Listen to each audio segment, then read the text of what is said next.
Queridos hermanos y amigos, un fraternal saludo para cada uno de ustedes. En esta oportunidad deseo compartir una reflexión que lleva por título El peligro del orgullo disfrazado de ministerio. Como indica el título de la reflexión, algunas veces ministros del Evangelio hacen cosas llevadas por su orgullo y a esa actitud le llaman ministerio. Dicen estar trabajando en la obra de Dios, pero en realidad están haciendo sus propios caprichos. Ahora bien, para entender bien este tema, lo primero que necesitamos es definir el término orgullo. En ese sentido, debemos afirmar que orgullo es el exceso de estimación propia, lo que conlleva a otorgarse a sí mismo la gloria que solo a Dios le pertenece.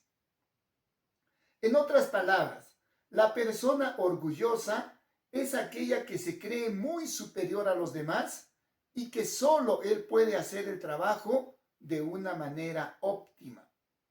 Según el orgulloso, los demás no tienen esa capacidad. Una manera de entender más ampliamente el significado de orgullo es por medio de sus sinónimos. En tal sentido, vemos que los sinónimos de orgullo son la soberbia, altivez de espíritu, arrogancia y jactancia. Ahora bien, el verdadero peligro para el ministerio, para la iglesia, es cuando una persona con rasgos orgullosos está delante de la obra de Dios. En tales circunstancias, el ministerio no prosperará y peor aún, el desánimo hará presa de todos los creyentes que estén alrededor de la persona orgullosa. Para comprender la gran magnitud del problema que ocasiona un ministro orgulloso, veamos las 4 maneras en cómo se manifiesta el orgullo espiritual. En primer lugar, un ministro orgulloso es aquel que se considera muy superior a otros creyentes. Por ende, comienza a jactarse de sí mismo y a menospreciar a sus hermanos y consiervos. Un ejemplo de esto lo podemos ver en la parábola que Jesús contó acerca del fariseo y el publicano, los cuales entraron a orar al templo en Jerusalén. En Lucas capítulo 18, versículos 11 y 12, nos dice la manera en cómo oraba el fariseo.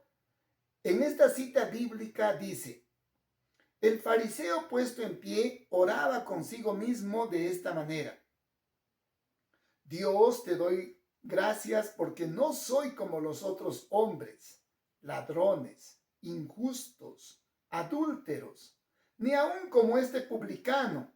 Ayuno 2 veces a la semana, diezmo de todo lo que gano.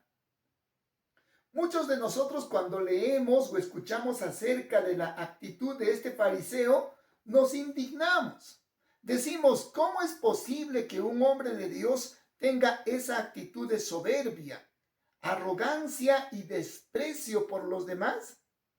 Lo triste de esto es que hoy en día se repite la actitud de este fariseo. Esto se puede ver en predicadores que han recibido alguna formación teológica y por el hecho de tener un título de una escuela de predicación, menosprecian a otros consiervos. No les dan la oportunidad de predicar. Solo esos ministros orgullosos se creen en la capacidad de hacer bien el trabajo en el reino de Dios. Eso a la larga hará que la iglesia fallezca por falta de una nueva generación de predicadores, porque no se les dio la oportunidad de desarrollar sus talentos. Ahora bien, vamos a continuar y vamos a ver ahora una segunda manera en cómo se manifiesta el orgullo espiritual. Y esta se da cuando el ministro, cegado por su orgullo, le impide darse cuenta de sus errores y a la vez considera erróneamente que los otros son los que están equivocados. Acerca de esto, en Proverbios capítulo 26, versículo 12, la palabra de Dios dice: ¿te has fijado en quién se cree muy sabio? Más se puede esperar de un necio que de gente así. En este caso, el que se cree muy sabio es la persona orgullosa. Es decir, aplicando al tema del cual estamos hablando, podemos afirmar que no hay peor cosa que aquel ministro que no reconoce sus errores, que se cree muy sabio, que no reconoce sus propias limitaciones. Debemos entender que los ministros no todo lo sabemos, no todo lo podemos resolver. En ese sentido, necesitamos de humildad para identificar a la persona idónea en determinadas tareas.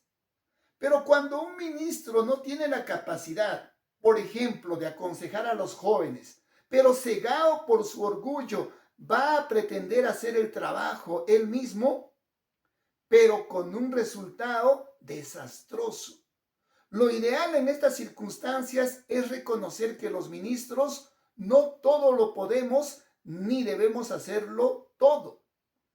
Lo mejor en todo caso será identificar a los siervos más idóneos para realizar determinadas tareas. Ahora pasemos a hablar de una tercera manera en cómo se manifiesta el orgullo espiritual. Y esta se da cuando un ministro orgulloso se cree tan superior que inclusive deja su dependencia de Dios. En muchos casos, los ministros, llevados por ciertos éxitos, nos creemos tan perfectos que incluso dejamos de pensar que nuestros dones y talentos provienen de Dios. De ahí que es importante tener en cuenta y en todo momento recordar lo que nos dice el Señor en Proverbios capítulo 3, versículos del 5 al 7. En esta cita bíblica leemos: confía en Jehová con todo tu corazón y no te apoyes en tu propia prudencia. Reconócelo en todos tus caminos y él hará derechas tus veredas. No seas sabio en tu propia opinión, sino teme a Jehová y apártate del mal. Es triste ver a ministros presumidos que piensan que es suficiente con sus dones que tienen para cautivar los corazones de las personas. Pero en realidad debemos considerar que necesitamos de la ayuda de Dios en todo momento. Nunca debemos olvidar de quién dependemos, porque como lo había dicho Job, Dios da y Dios puede quitar. Así que mucho cuidado. Los dones y capacidades que tenemos dependen de nuestro Dios. Nosotros solo debemos considerarnos siervos inútiles que hicieron lo que el Señor nos pidió que hiciéramos. Continuando con las maneras en cómo se manifiesta el orgullo espiritual, ahora hablaremos de la cuarta manifestación. En ese entender, debemos decir que un ministro orgulloso es aquel que presume sus éxitos, aunque no se trate únicamente de sus propios méritos. Para ilustrar esta enseñanza, hablemos lo que le sucedió al rey Ezequías. Por cierto, se trató de uno de los mejores reyes del reino de Judá. Pero este rey, según Segunda de Crónicas 32:25, enalteció su corazón. Es decir, se volvió orgulloso y a consecuencia de eso, el Señor lo castigó, así como a todo Jerusalén. ¿En qué había consistido su orgullo?